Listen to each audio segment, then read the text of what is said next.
Ya, buen día, doctor. ¿Me confirman si ya se puede ver? Sí, ya se ve.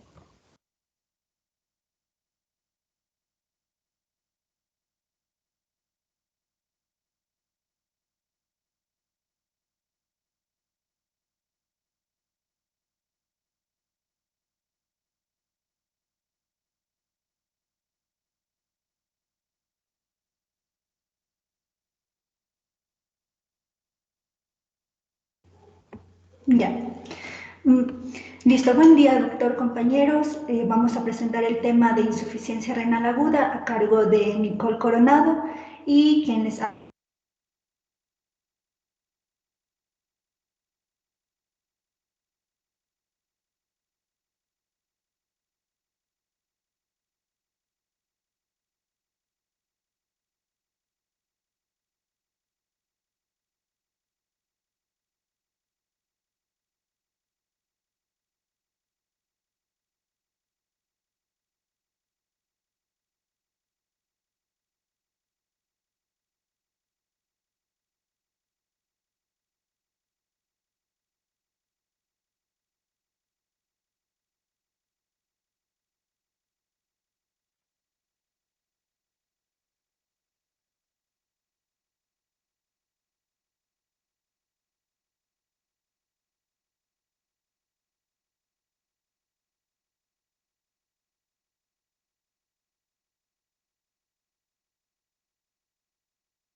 disculpa, doctor, tuve que volver a compartir. Ya vuelvo a compartir, por favor.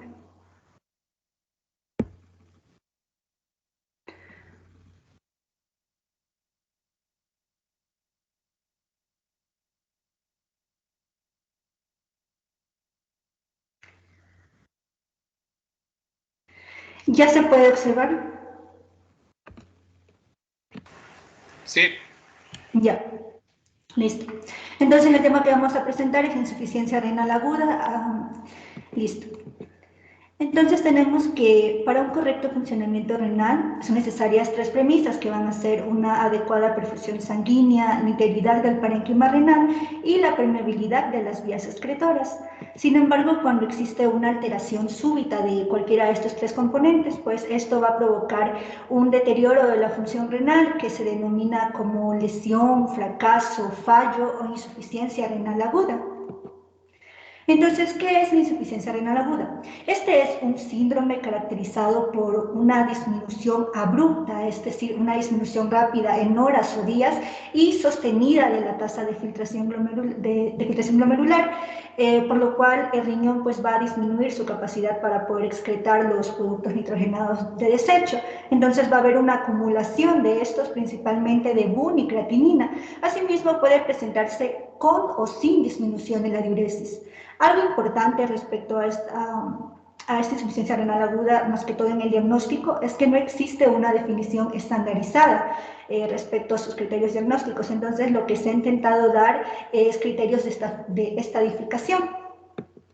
Entonces, aquí tenemos la primera clasificación que fue denominada bajo el acrónimo RIFLE, que viene de las palabras en inglés de riesgo, de risk, lesión de injury, fallo de failure, pérdida prolongada de loss y pérdida irreversible de end. Entonces, aquí, como observamos, lo que hay es esta clasificación, lo que trató de dar a entender es que había un aumento en los niveles de creatinina séricas y también una disminución de los niveles de diuresis, y ya después lo que se hizo fue dar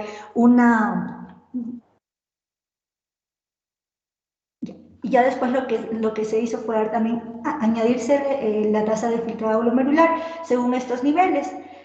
Pero aquí lo que no se hizo fue pues dar los valores de depuración de la creatinina y también no se utilizaron biomarcadores. Entonces, la segunda clasificación que se dio fue la clasificación aquí, que esta lo que quiso hacer fue más clara, pues, esta definición de la ira. Entonces, esta clasificación aquí tuvo 4 importantes modificaciones. La primera modificación fue, como podemos observar aquí, que tomó las categorías de riesgo, lesión y fallo de la clasificación triple y las reemplazó por las etapas 1, 2 y 3 respectivamente. Entonces también vemos que el segundo cambio que se hizo fue que se añadió un aumento absoluto de la creatinina de al menos 0,3 miligramos por decilitro a la etapa 1, pero tampoco no se especificó nuevamente el valor de la depuración de la creatinina, tampoco ni el uso de biomarcadores. El tercer cambio que se hizo fue que, como pueden observar, todos los pacientes que ya necesitan tratamiento sustitutivo renal son clasificados automáticamente en la etapa 3. Y también, pues, el cuarto cambio que se hizo fue que ya la pérdida prolongada y la pérdida irreversible ya fueron eliminadas como categorías. Tenemos la clasificación CADIGO, que esta es la clasificación más actual y la que es más empleada en el campo clínico actualmente. Entonces, esta clasificación lo que trató fue como de sintetizar las dos clasificaciones anteriores. Entonces, según la clasificación CADIGO, la IRA es la presencia de un aumento de la creatinina sérica en 0,3 miligramos por decilitro o más en 48 horas. También, o puede ser también un aumento de la creatinina sérica de 1,5 veces o más al valor inicial en los 7 días anteriores, o también un volumen de orina inferior a 0,5 mililitros por kilogramo por hora durante al menos 6 horas.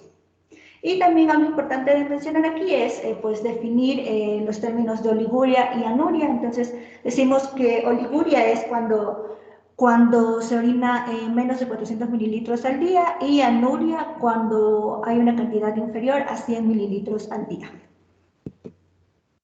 Y ahora vamos a hablar sobre la epidemiología y pronóstico. Entonces tenemos que la ira adquirida en la comunidad se debe a un 70% a causas renales y en un 17% a causas obstructivas.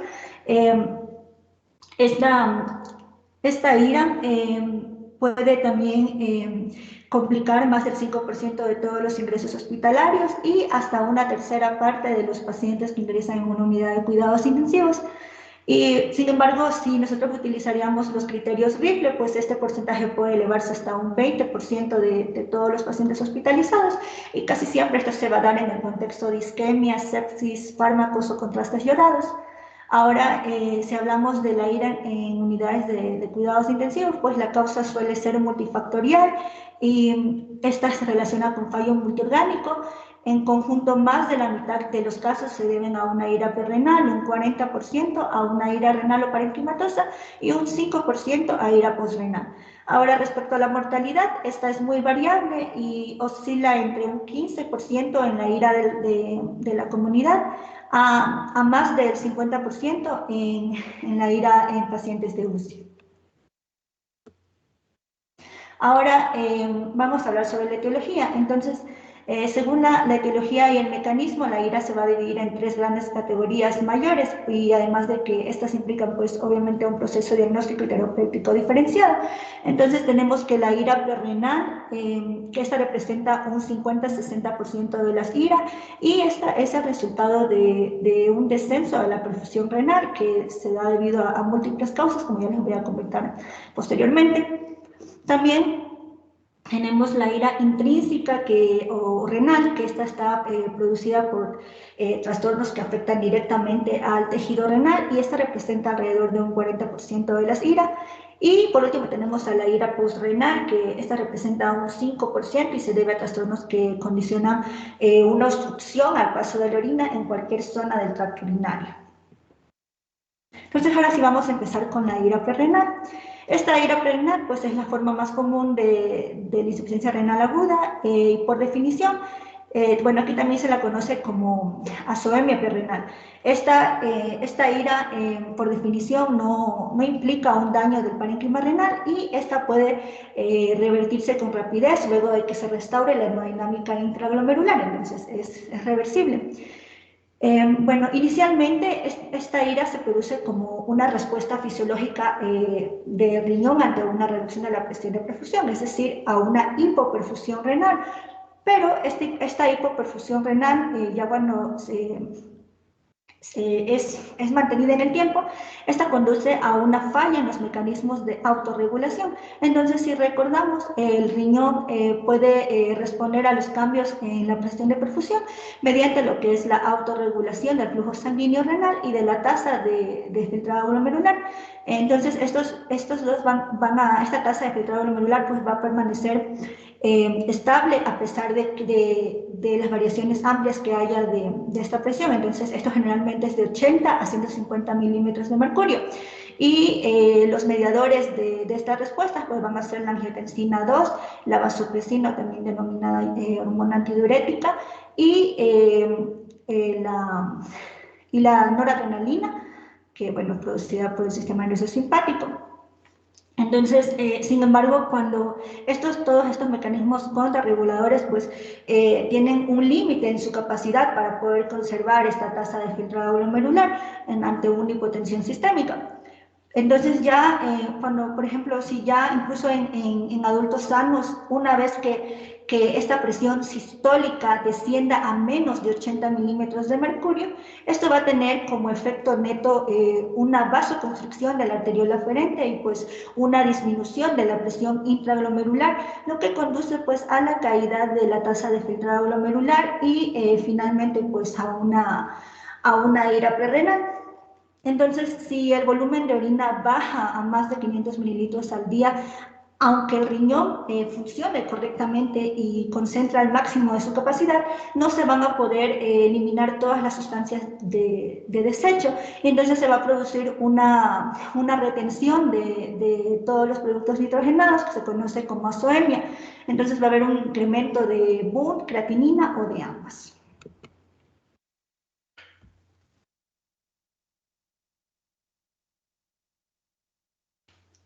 Ya, entonces, ahora vamos a hablar sobre las causas de esta ira perrenal. Tenemos que la principal causa va a ser debido a una disminución del volumen circulante efectivo. Aquí van a haber dos situaciones. La primera, pues por pérdidas reales de líquido extracelular o hipovolemia. Entonces, esto puede ser en situaciones de hemorragia, vómitos, diarrea, quemaduras, o también puede ser por redistribución de líquido extracelular. Entonces, esto puede ser debido a un síndrome nefrótico o a hepatopatías graves o una pancreatitis o una obstrucción intestinal, entre otras. También otra de las causas puede ser debido a una disminución del gasto cardíaco, generalmente en unas valvulospatías, endocarditis o en taponamiento cardíaco o en otras patologías cardíacas. También puede deberse a una vasodilatación periférica debido a hipotensores, a nitritos, sepsis o hipercapnia. También puede deber, y bueno, otra de las causas que son muy frecuentes es debido a alteraciones de la dinámica arteriolar glomerular que puede darse por algunos fármacos. Entre los principales se encuentran los AINES, los IECAS y los ARA2. Pero ¿cómo sucede esto? Chicos,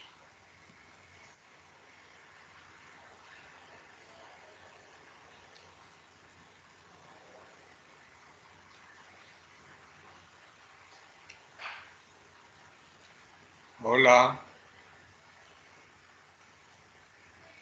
Sí, Doc, sí se le escucha. Ahí. Por favor, regresa del anterior. ¿Está presentando Solange, me parece? ¿O quién presenta? Discúlpame.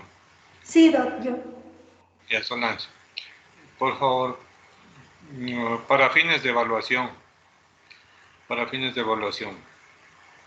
¿puedes repetir qué es el síndrome de insuficiencia renal? Ya, el síndrome de insuficiencia renal aguda es un síndrome caracterizado por una disminución abrupta de la tasa de filtrado glomerular, por lo cual va a haber una acumulación de los productos nitrogenados, que son BUN y creatinina. Y también esta puede cursar con o sin disminución de la diuresis. Excelente, excelente. Si les pregunto eso, seguro que van a poder colocar eso, ¿no es cierto, Solange? Ya. Y fíjense aquí también lo que nos está explicando Solange, las causas de insuficiencia renal prerrenal. Poner atención a eso que puede ir en evaluación. Por favor, Solange, ¿podrías continuar? Ya. Entonces les mencionaba que estas alteraciones de la dinámica arteriolar glomerular también es una causa frecuente de la insuficiencia renal aguda, principalmente con estos fármacos que son los antiinflamatorios no esteroides, los IECAs y los ARA2. ¿Y cómo sucede esto? Bueno, entonces aquí les voy a explicar con esta imagen. Por ejemplo, cuando hay ante la presencia de un antiinflamatorio no esteroideo, pues va a existir una disminución de las prostaglandinas vasodilatadoras y un incremento de la angiotensina 2. Entonces, esto lo que va a hacer es intensificar la resistencia de los vasos aferentes y de esta manera hace que descienda la presión de perfusión. Finalmente, pues esto va a llevar a la disminución de la tasa de filtrado glomerular. Y en cambio, ante la presencia de un IECA o un ARA2, pues lo que va a haber es un incremento mínimo en las prostaglandinas vasodilatadoras y una disminución de la angiotensina 2, que igual esto puede aminorar la resistencia eferente. Entonces, igual la presión capilar glomerular va a descender y esto va a llevar finalmente a una disminución de la tasa de filtrado glomerular. Ya. Ahora vamos a continuar con la ira renal o intrínseca. Entonces, principalmente esta ira renal o intrínseca se va a dar por una hipoperfusión renal, pero ya esta vez va a ser prolongada en el tiempo, a tal punto que va a existir un daño hipóxico y oxidativo en las células tubulares renales. ¿Y cuáles van a ser este daño hipóxico y oxidativo en las células? Pues aquí en esta imagen observamos principalmente, pues va a ser primero que empieza con una pérdida de la polaridad, que ya luego pues empieza lo que es la necrosis de las células y finalmente es la apoptosis celular. Entonces, finalmente, pues esto va a conducir a un fracaso renal. ¿Y cuáles van a ser los segmentos más susceptibles a este daño hipóxico? Van a ser el segmento S3 del túbulo proximal, que es muy rico en peroxisomas, y también la rama gruesa ascendente medular. Ya, entonces, esto, bueno, ya veremos más adelante que esto se conoce cuando hay un daño en las células tubulares, ya esto se conoce como necrosis tubular aguda. Entonces, también estas causas de la ira renal o parenquimatosa también las podemos clasificar de acuerdo al componente anatómico del parénquima renal que está afectado. Así, por ejemplo, tenemos que si estas causas, pues, ciertas patologías que afectan a los glomérulos, por ejemplo, una glomerulonefritis aguda, o también puede ser una vasculitis o ateroémbolos o por septicemia. También patologías que afectan a los vasos grandes, como el émbolo en arteria renal, disección y vasculitis, o una trombosis de la vena renal, o el síndrome del compartimiento abdominal, o también patologías que afectan al intersticio. Esta situación se conoce como una nefritis intersticial, y esta pues pueden ser de causa alérgica debido a fármacos como la rifampicina o los antiinflamatorios no esteroideos. También por infección, por ejemplo, por una pielonefritis grave, septicemia, o también por infiltración en un linfoma o leucemia. También puede ser de causas inflamatorias, como en un síndrome de Sjögren, o también por septicemia. Y también puede ser, pues, obviamente, las que van a afectar ya a los túbulos, que se conoce como necrosis tubular aguda. Entonces, aquí es como la forma más frecuente de esta ira renal o parenquimatosa, y aquí tenemos que esta necrosis tubular aguda, pues, va a ser de dos tipos: isquémica o nefrotóxica. tenemos, para entender un poco, la fisiopatología de estas dos formas de la necrosis tubular aguda. Entonces tenemos que en la necrosis tubular isquémica, pues esto obviamente se debe a alteraciones hemodinámicas, que pues también va a existir una disminución de la vasodilatación en respuesta al óxido nítrico o a la prostaglandina 2, y va a haber, puede también existir un daño de células endoteliales y entonces esto pues va a conducir obviamente también a un aumento de la vasoconstricción en respuesta a todos los mediadores que ya les mencioné, que eran la endotenina o la angiotensina 2. Entonces, esta vasoconstricción renal, ya cuando es prolongada en el tiempo, pues va a conducir obviamente a una isquemia medular persistente que va a disminuir el filtrado glomerular.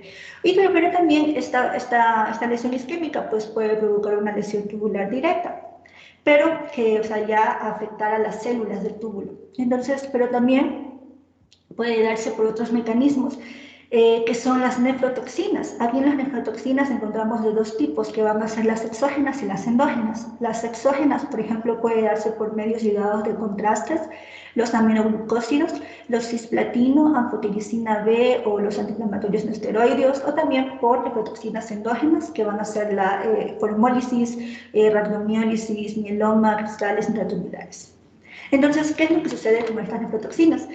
Estas pueden causar una lesión tubular directa, que lo que va a causar es, pues, obviamente, una necrosis de las células, principalmente del túbulo proximal. Entonces, cuando sucede un daño en estas células del túbulo proximal, esto provoca una activación de la mácula densa, o también estos restos necróticos de las células pueden producir cilindros cilindrotubulares que pueden producir una obstrucción mecánica, o también puede darse por una retrodifusión del fluido. Y finalmente esto va a conducir a una disminución de la tasa de filtrado glomerular.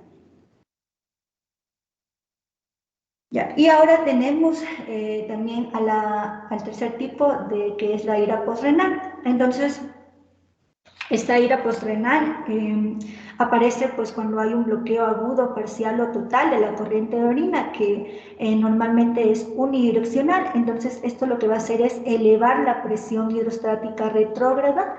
Y algo importante es que esta ira postrenal, o también conocida como obstructiva, solamente va a presentar anuria cuando la obstrucción es bilateral y completa. Sin embargo, cuando es una obstrucción parcial, pues esta puede presentar una oliguria, una diuresis normal, o en algunos casos poliuria, y esta es secundaria a un defecto a nivel de la concentración urinaria.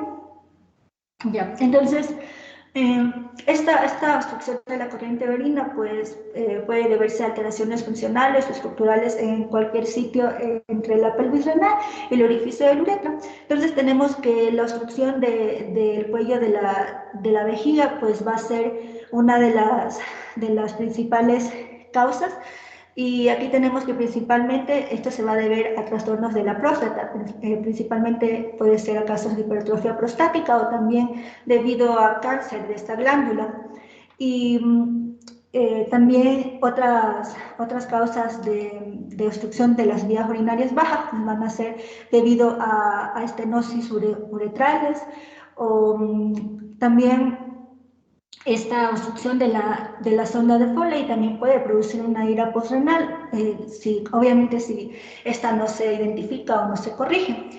Y también aquí también puede haber una obstrucción a nivel de los uréteres, y esta surge pues por un bloqueo intraluminal que puede darse por cálculos, por coágulos sanguíneos, o, por compresión externa, por tumor o una fibrosis retroperitoneal.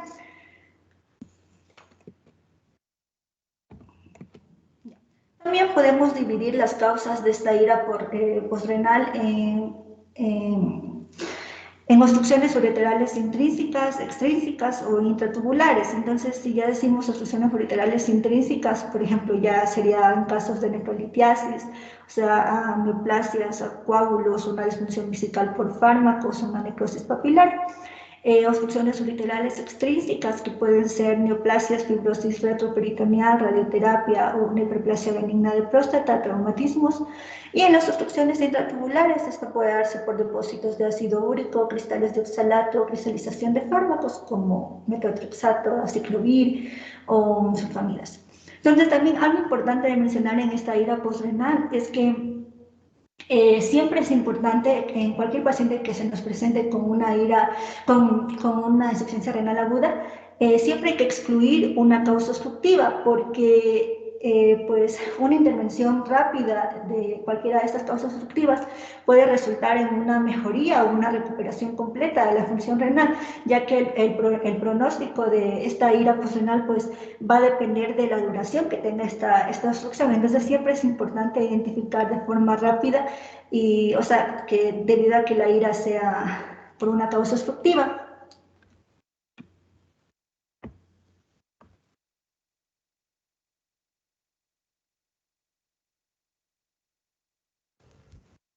Listo. Para continuar con lo de la clínica, hay que tomar en cuenta que las manifestaciones clínicas van a depender tanto de la causa como de la severidad de lo que pasó en insuficiencia renal. Usualmente esta es asintomática, más bien las manifestaciones son ya las de las complicaciones cuando ya hay una pérdida severa de la función renal. Aquí los pacientes pueden presentar tanto como es oliguria, anuria o incluso no puede haber ningún cambio en el volumen de orina. También pueden haber síntomas urémicos como es la parte de anorexia, náusea, vómito, calambres musculares, también el síndrome de piernas inquietas. Puede haber también cambios en el estado mental, asterixis, convulsiones, pericarditis. También podría haber síntomas de sobrecarga de los líquidos, alteraciones en los electrolitos, anemia y también disfunción plaquetaria. ¿Puedes pasarle, Sol, por favor? Puedes regresar del anterior. No entiendo a qué se refiere esto de ningún cambio en el volumen. ¿A qué se refiere?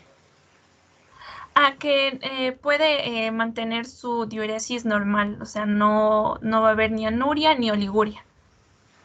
O sea, diuresis nada más, ya. Siga nomás. Pásale, por favor. La siguiente. Para hacer un diagnóstico nosotros tenemos que tener una detallada historia. Tenemos que hacer una detallada historia clínica, también un examen físico y estudios de laboratorio, imagen, con lo cual también podremos saber cuál sería la posible causa, si ya sea prerrenal, renal o posrenal. Entonces, en la historia clínica lo que vamos a empezar es con un buen anamnesis. Tenemos que ver los posibles factores de riesgo, como el uso de diuréticos o también fármacos nefrotóxicos, como por ejemplo los AINES, los medios de contraste, los antibióticos, los antifúngicos, entre otros. También tenemos que ver condiciones que predisponen a que el paciente tenga ira, también síntomas obstructivos o urinarios, por ejemplo, la alteración del balance de los líquidos.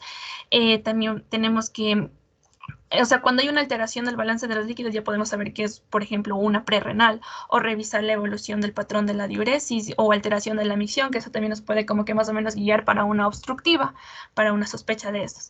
En el examen físico también nos puede ayudar al ver, por ejemplo, signos de enfermedad sistémica, evidencia de obstrucción urinaria. También se puede revelar, por ejemplo, un peso corporal reducido, una marcada disminución ortostática en la presión arterial, un aumento en el pulso, la falta de distensión venosa yugular que nos ve una reducción de volumen en el líquido extracelular.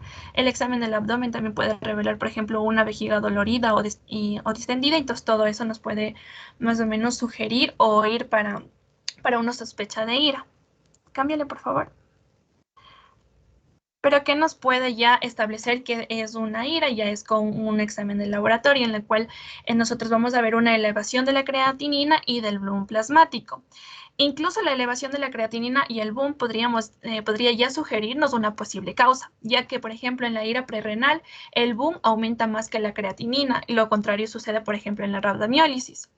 También hay otros parámetros que nos pueden sugerir la posible causa de la ira, por ejemplo, el hemograma, la calcemia, el OCK, la uricemia, la serología, por ejemplo, en caso de que la serología usualmente se utiliza cuando hay ya sospecha clínica, el examen de sedimento de orina, que es muy importante, que puede buscarse ahí la presencia de células, cilindros y cristales. Por ejemplo, en la en la ira prerrenal suele ser normal o también haber cilindros hialinos. En la posrenal puede también ser normal o aparecer hematuria o leucocituria según la causa de este. En la necrosis tubular aguda, isquémica o nefrotóxica, en el 80% de estas van a aparecer cilindros granulomatosos marrones o células epiteliales también desprendidas. La presencia de cristales de ácido úrico también sugiere tanto una ira prerrenal como nefropatía por uratos. La proteinuria, si es inferior a 1 gramo al día, sugiere una ira isquémica o nefrotóxica. Si es superior a 1, sugiere una enfermedad glomerular del mieloma. También podemos utilizar el análisis de bioquímica de orina, que también nos puede ayudar a hacer un diagnóstico diferencial entre las iras. Por ejemplo, entre la ira prerrenal y la ira intrínseca. La excreción fraccional de sodio menor a 1 ya puede sugerirnos una prerrenal, mayor de 2, una intrínseca. El cociente de creatinina, orina y plasma mayor de 40, prerrenal, menor de 20, intrínseca. El cociente BUN, orina, plasma mayor de 8, prerrenal, menor de 3, intrínseca. ¿Puedes pasarle, por favor? Luego también tenemos nosotros pruebas de imagen. No son necesarias si ya está claro el diagnóstico de ira existente, por ejemplo, una prerrenal o una necrosis tubular aguda. Pero si es incierto, especialmente si tenemos sospecha de una causa obstructiva o una oclusión vascular renal, estas son muy indicadas. Aquí tenemos, por ejemplo, la ecografía, que usualmente es la prueba inicial. Nos permite identificar la obstrucción, también nos permite ver una enfermedad renal poliquística, nos permite ver el tamaño y si hay dilatación de las vías, pero hay que tomar en cuenta que en la que cuando hay una dilatación de las vías, esta no se va a observar en las primeras 24 a 48 horas. De ahí también nosotros tenemos el TAC, que nos sirve para definir, por ejemplo, el nivel de la obstrucción o también ver en dónde se encuentran los cálculos.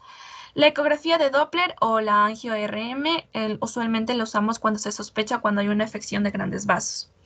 Y la biopsia renal es más una reserva para pacientes que se han excluido ya la ira prerrenal y posrenal, pero la causa intrínseca aún permanece poco clara o sugiere, por ejemplo, diagnósticos distintos entre la clínica y el laboratorio, o que a su vez nosotros ya tenemos un diagnóstico, pero este necesita un tratamiento específico. Entonces, para estar seguros de eso y poder administrar ese tratamiento para que no le cause daño al paciente, es muy importante lo que es la biopsia renal.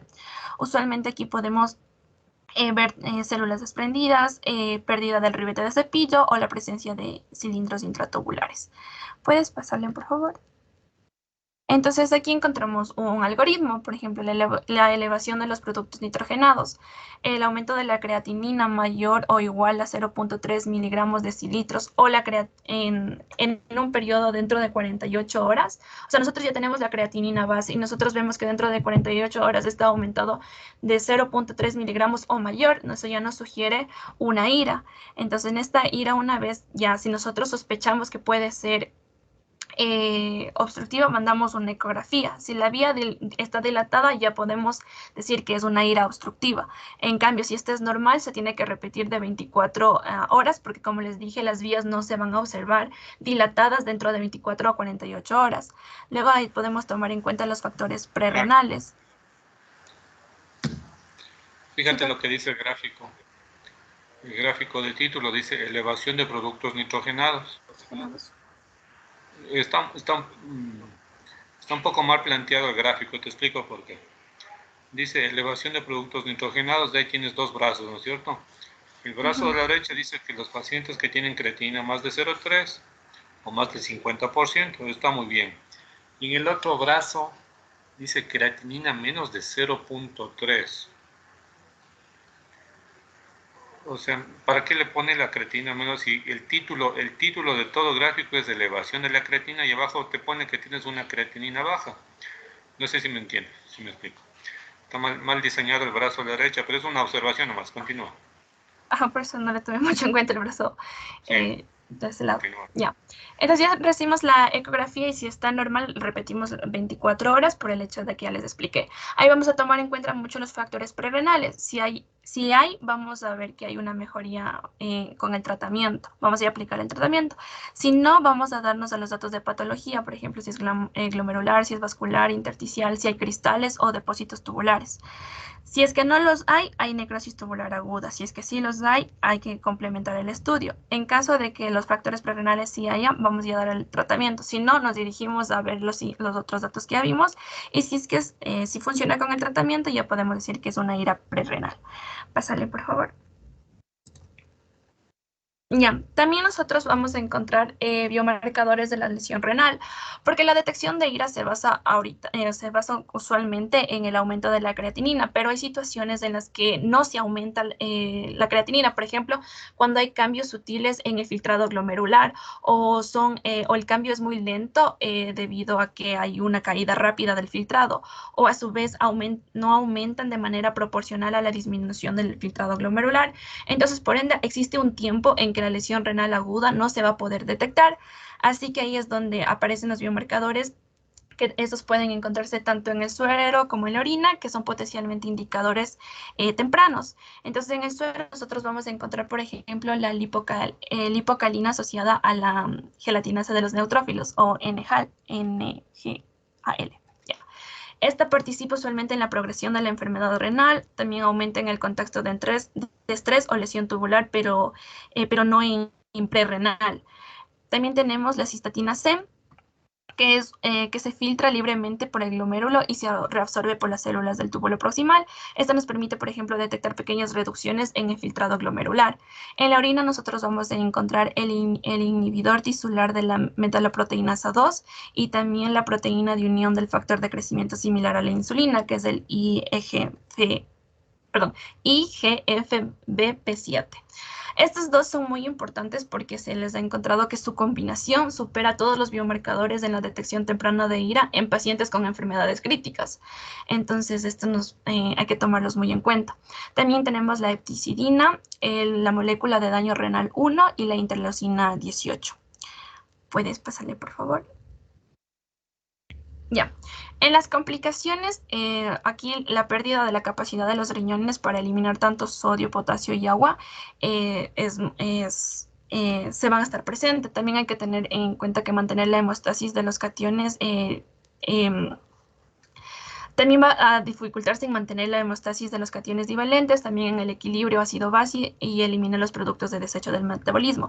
Por eso la IRA se complica con el desarrollo ya de, por ejemplo, hipervolemia, que es frecuente y potencialmente también es mortal si se manifiesta con edema agudo de pulmón. También puede haber hiperpotasemia, que también es frecuente y es marcada en situaciones de destrucción celular masiva, acidosis grave y obstrucción urinaria. También hay hipopotasemia en casos de nefrotoxicidad por aminoglucósidos o anfotericina B. También podemos encontrar hiponatremia, hiperfosforemia, que puede ser también leve y asintomática y se suele acompañar también de hipocalcemia. Hipermagnesemia leve, por ejemplo, en una ira oligúrica, hipomagnesemia, acidosis metabólica, acidosis que es con hiato aniónico elevado.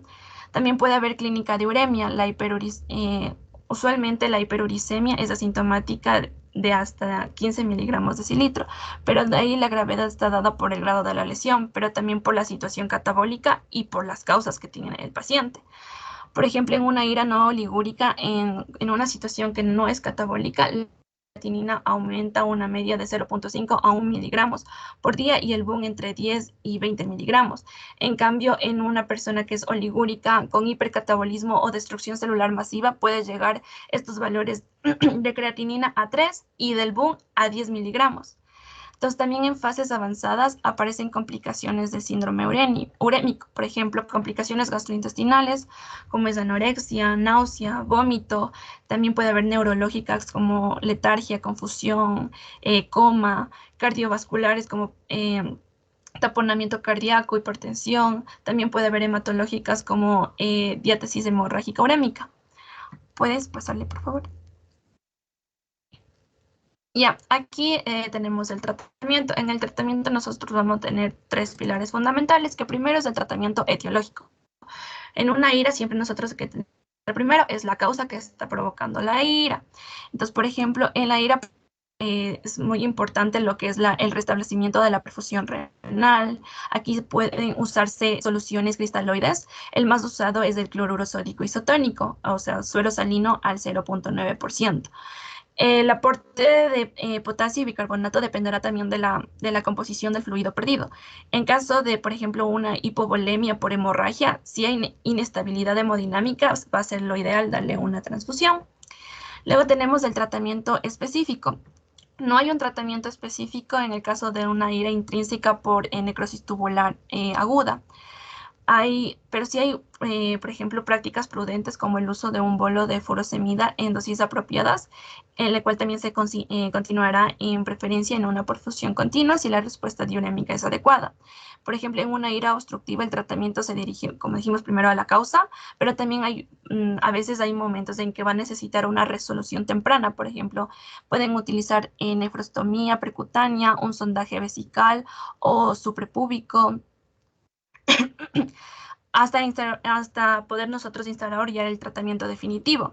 Cuando ya se resuelve, usualmente en la ira obstructiva, la diuresis va a ser adecuada, pero si hubo ya una lesión tubular, esta puede ser abundante y causar una hipovolemia, una hiponatremia o una hipopotasemia, entonces hay que tener mucho cuidado en eso.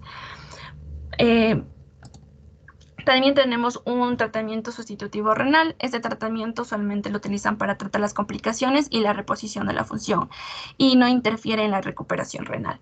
¿Puedes pasarla, por favor? Ya, en la prevención, la medida más eficaz es el mantenimiento de una presión arterial y un volumen intravascular adecuados. Así también una hidratación adecuada es capaz de prevenir también una ira nefrotóxica. En pacientes que ya son susceptibles, debe extremar la medida o a su vez evitar en todo lo más posible los agentes nefrotóxicos. También tenemos que monitorizar sus niveles plasmáticos. En pacientes que tienen un riesgo de padecer nefropatía aguda por uratos durante la quimioterapia, se ha visto que la allopurinol y la rasburicasa han sido eficaces.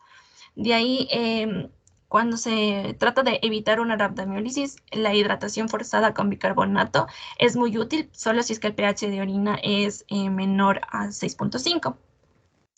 ¿Puedes pasarle, por favor? Ya, aquí está más o menos ya un resumen de todo lo que hablamos con mi compañera, de lo prerrenal, su etiología, su clínica, su diagnóstico y el tratamiento preferente para cada uno de ellos. ¿Puedes pasarle? Ya. También nosotros leímos ahorita como lo que está actualmente pasando con la situación del COVID, vimos una relación con la estratificación de la lesión renal aguda.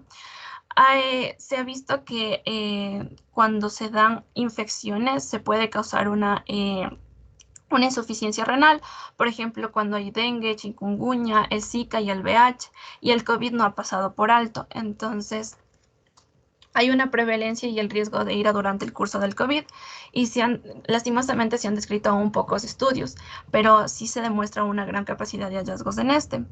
¿Puedes darle un clic, por favor? Ya. La evidencia sugiere que, por ejemplo, la vejez, las comorbilidades, el soporte del ventilador, el uso ya de vasopresores, que sea de raza negra o que tenga una infección ya grave y los niveles elevados de creatinina basal sérica y de dímeros son factores de riesgo independientes de COVID que están asociados ya con la ira. Y hay que tener muy en cuenta porque en muchos pacientes que han fallecido por ira y hay ya estudios post-mortem, se ha encontrado que ellos también han sufrido de ira y que esta es una de las causas más comunes para también su fallecimiento. ¿Puedes pasarle, por favor? Y ya, eso sería todo. Pásale. Muchas gracias, Solange. Muy didáctico. Has hecho un esfuerzo bastante notable. ¿Vamos a ver algo más? Sí, Doc. ¿Pasaríamos al caso clínico o continuaríamos con el tema de insuficiencia renal crónica? Al caso clínico, pero denme unos 5 minutos. Ya, Doc.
Por favor, ¿podemos continuar?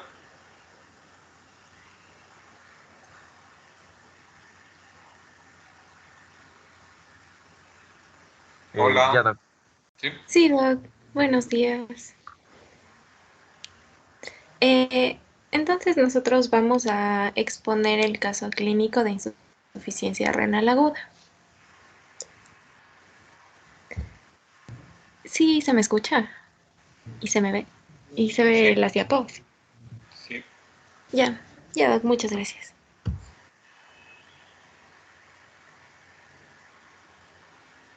Doc, ¿sí me escucha? Sí. Listo. Bueno, empezando con la presentación del paciente, voy a empezar con la anamnesis y el posterior examen físico. Bueno, aquí se presenta un paciente de sexo masculino de 68 años de edad. Este consulta al servicio de urgencias por un cuadro clínico de 8 días de evolución, el cual comienza con un eritema en el lado izquierdo de la cara, con predominio en la región frontal y periocular, asociado a un dolor urente. Un dolor urente, edemas y lesiones papovesiculares, sin fiebre ni otros síntomas acompañantes. 3 días después, se inicia el manejo con aciclovir a 800 miligramos por vía oral cada 4 horas. El aciclovir en forma de ungüento dermatológico 4 veces al día y un aciclovir con ungüento oftalmológico 3 veces al día. Sin embargo, no presenta mejoría en las lesiones, por lo cual consulta nuevamente. En cuanto a los antecedentes personales del paciente, presenta hipertensión arterial, que ya está manejada con amlodipino de 10 miligramos al día, también con losartán con 200 miligramos al día, y niega antecedentes quirúrgicos o alérgicos. Pásale, por favor, Sofía. Al examen físico, este se encuentra con buenas condiciones generales, está hidratado, está consciente. En cuanto a la tensión arterial, presenta 132/72 miligramos mililitros. Bueno, en la frecuencia respiratoria se encuentra con 18 por minuto, la frecuencia cardíaca 85 latidos por minuto, la temperatura tiene 36,5 grados centígrados, en el peso pesa 88 kilogramos y está en la saturación de oxígeno tiene 96%. En cuanto a la piel, lo que ya mencionamos, en la región frontal izquierda presentaba la lesión de aproximadamente 5 centímetros con abundantes papulovesículas, con una base eritematosa acompañado de calor local. En los ojos, igual el edema periauricular severo, acompañado de eritema, calor en los párpados superior e inferior del ojo izquierdo, hiperemia conjuntiva leve y secreción purulenta en una cantidad moderada. En la otoscopía, esta se encuentra normal y en el examen neurológico no se encuentra ningún signo de déficit o compromiso neurológico. En cuanto al resto del examen físico, no se encuentra ninguna otra alteración. Aquí se aplica un segundo tratamiento, que sería una dieta con bajo contenido de sal, un manejo antibiótico con ceftriaxona, 2 gramos por vía intravenosa al día, aciclovir, aumentando la dosis a 880 miligramos intravenosos cada 8 horas, y sigue usando el aciclovir de uso tópico. Además, se continúa con el manejo de los antihipertensivos. En relación a la evolución, durante los 2 primeros días de hospitalización, el paciente ya presenta una evolución adecuada de la condición. Hay una disminución del edema, disminución de los signos inflamatorios locales, de las lesiones a nivel de la piel y de la secreción conjuntival. Pero después de las 48 horas del ingreso, el paciente empieza con astenia, adinamia progresiva, también otros síntomas como son el vértigo, e inclusive con un episodio de lipotimia, por lo cual se le realizaron algunos exámenes en sangre. ¿Puedes pasarle, por favor? En estos, la creatinina y el boom de ingreso del paciente eran normales, pero aproximadamente a las 48 horas después de iniciar el manejo con el aciclovir, ya presenta los síntomas sistémicos y las alteraciones de conciencia.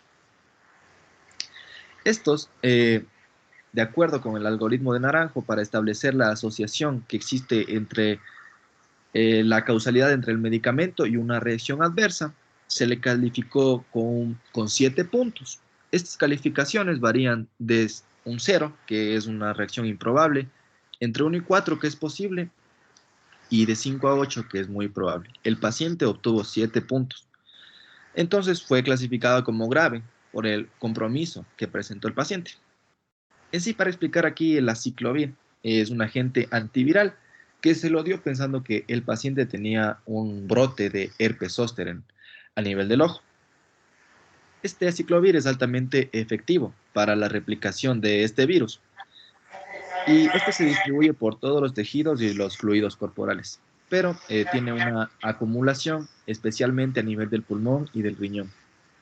Este es muy poco soluble en la orina y la mayor parte de este agente se excreta en su forma original y tiende a depositarse, como dijo mi compañera en la anterior exposición, en forma de cristales en los túbulos renales, en los contorneados distales. El aciclovir, tanto oral como parenteral, puede inducir la insuficiencia renal aguda. También es importante considerar que el paciente antes no reportaba un antecedente de daño renal preexistente y que al ingreso sus condiciones de salud fueron adecuadas, no presentaba ningún signo de deshidratación ni tampoco ni de afección sistémica. Ya, pásale.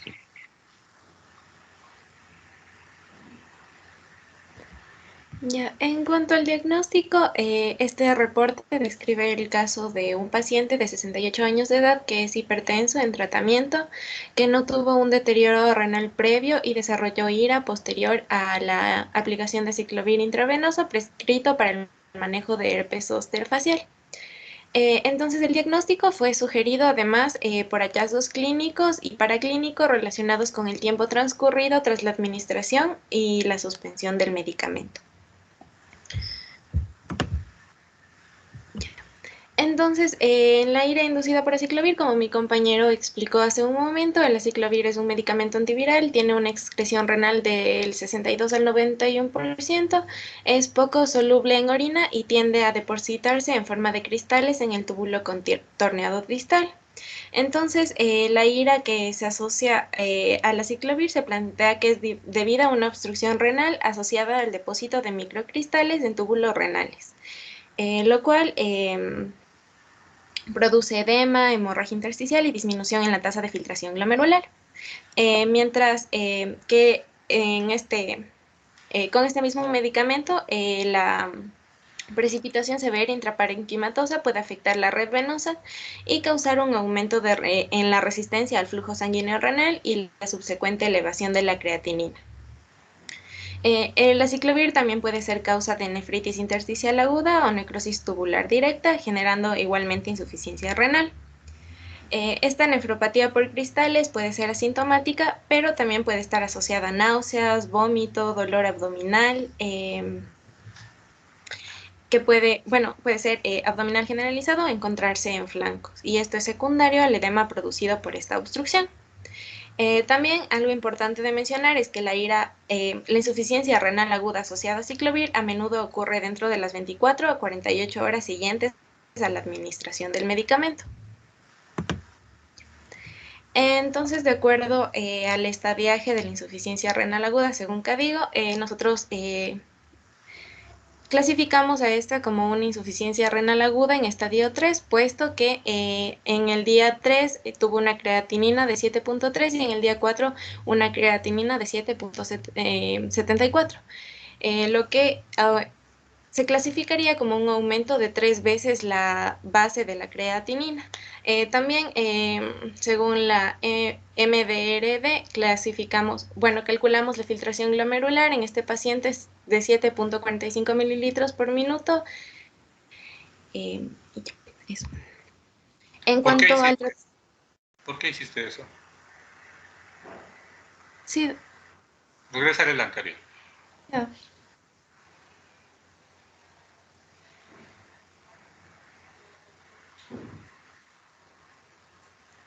¿Por qué usaste la fórmula MDRD en insuficiencia renal aguda? En este caso, usé la filtración glomerular para determinar cómo estaba el paciente. O sea, no le usé como guía de estadiaje porque en la CADIGO es normalmente para los pacientes menores de 18 años, pero le usé solo para determinar cómo se encontraba la filtración glomerular en el paciente. Porque en realidad no se hace eso, ¿no? No. Porque MDRD es hecho para insuficiencia renal crónica, ¿no? Para otro contexto, pero si tú crees que eso te va a dar más información, pues no está de más. Sigamos. Ya, ok. Entonces, en cuanto al tratamiento, la conducta que se adoptó ante este evento incluye la hidratación con líquidos intravenosos isotónicos a una razón de 100 a 150 cc por hora en una bomba de infusión. También la suspensión del aciclovir intravenoso, la solicitud de exámenes adicionales para control como gases arteriales, control de creatinina, control de nitrógeno ureico, el potasio y el sodio séricos, y también controles periódicos para monitorear al paciente. Además, se realizó inducción de diuresis con un diurético de asa. En cuanto al seguimiento, durante los días siguientes a la evolución del paciente, esta fue favorable, presentó estabilidad hemodinámica, una resolución del cuadro tanto de las lesiones cutáneas y también una recuperación neurológica. Los marcadores de control de función renal mostraron disminución progresiva de los valores séricos y el seguimiento posterior reveló una resolución completa del cuadro, con una estabilización y con pruebas de función renal, renales. Entonces, en cuanto a las recomendaciones, existen un grupo de medidas que deben aplicarse a todo paciente con el objetivo de disminuir la probabilidad de causar toxicidad y lesión renal por los medicamentos, los cuales incluyen evitar la infusión en bolo, realizar una reposición de volumen en el paciente deshidratado, e inducir tasas de gasto urinario antes de infundir un medicamento, y también ajustar la dosis en los pacientes de edad o con insuficiencia renal subyacente. Una vez que la toxicidad renal se establece, el manejo general incluye la suspensión del tratamiento y las medidas de soporte, tanto como el ajuste de dosis, como un control adecuado de líquidos y también control metabólico, y también la inducción de diuresis con un diurético de asa. Y las medidas que se aplicaron en este paciente reflejaron la mejoría clínica y la resolución del caso. Entonces, como conclusión, el paciente desarrolló insuficiencia renal aguda que, de acuerdo al algoritmo de causalidad de Naranjo, está asociada al depósito, probablemente está asociada a un depósito de cristales de ciclovir a nivel tubular, lo cual se apoya en la aparición de los síntomas y la alteración de los marcadores de función renal en el periodo inmediato de la administración del medicamento. También la ausencia de otras causas probables y la resolución del cuadro después de la suspensión del medicamento y el establecimiento de las medidas específicas para el caso. Eso sería todo. Muchas gracias. ¿Algún comentario del caso? ¿Algún comentario sobre el tema? Doc, yo tengo una pregunta. Dele. O sea, según los criterios de CADIGO, de eso de la injuria renal aguda y todo, de que la elevación de la creatinina sérica a más de 1.5 veces del valor basal, ¿a qué valor basal se refiere? O sea, ¿el valor normal de 0,6 a 1,2 de creatinina o a qué valor basal? Al valor basal del paciente. Al valor basal del paciente.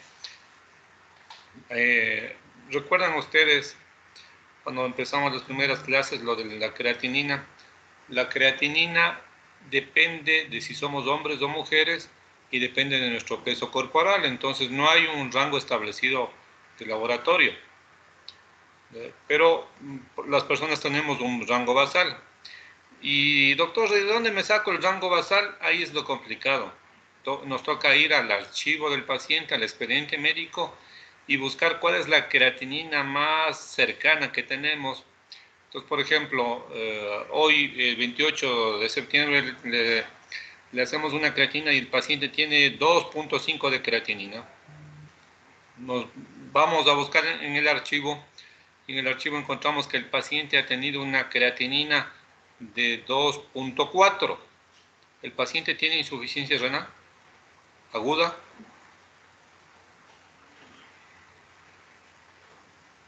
Según lo que estoy comentando. Según lo que dice no, doc.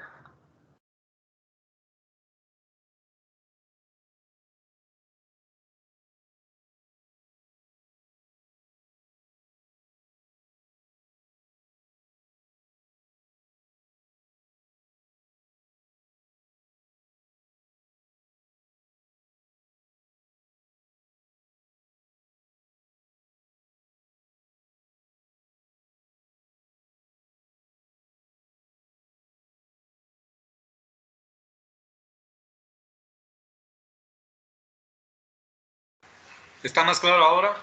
El valor basal es el del paciente. Ya listo, doc. Sí. ¿Alguna otra pregunta?